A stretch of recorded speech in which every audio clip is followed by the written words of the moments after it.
ġejna informati mill-Ministeru għall-Intern illi t-talba tal-Journalers Union ġiet approvata sabiex ħaddiema taċ-ċentru tad-detenzjoni kif ukoll ħaddiema tal-AWAS jibdew igawdu mill-Occupational Personal Accident Benefit Scheme.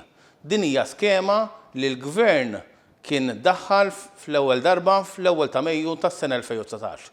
Skema illi kienu diħanar ibbenefikaw il-korpi disciplinari kollha, il-ħaddiema ta' dawn is-sezzjonijiet kif ukoll ħaddiema oħra.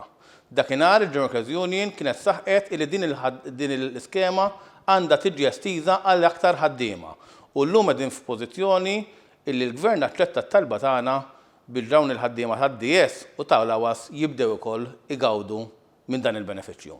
Dan se jkun ifisser li jekk kellha ħares qatt wieħed minn daw il-ħaddiema ikollu aċċident li ma jkunx jista' aktar jaqdi d-doveri tiegħu u ser igawdi minn polza tal-assigurazzjoni li jista' jieħu sa massimu ta' 4 snin il-paga bażika tiegħu.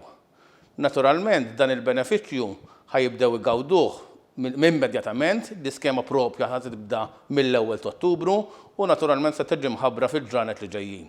Għaldaqstant nixtieq nirringrazzja l-Gvern ċentrali li laqa t-talba tagħna, b'mod partikolari il-Ministru għall-Intern Dr. Byron Camilleri li fi żmien ftit ġimgħat mill-ewwel ħa on board din il-proposta u ressaqha quddiem il-Cabinet. Fl-aħħar iżda żgur mhux l-inqas nirringrazzja lir-rappreżentanti tagħna fuq il-postijiet tax-xogħol li kontinwament iħabtu mitrom ma' problemi u jippruvaw isolvu kemm jista' jkun kwistjonijiet li jkollna. Dan huwa riżultat ta' għaqda sabiex il-ħaddiema jibdew ukoll igawdu minn dan il-benefiċċju li ġibna ftit ta' snin ilu. Nirringrazzja lil kulħadd.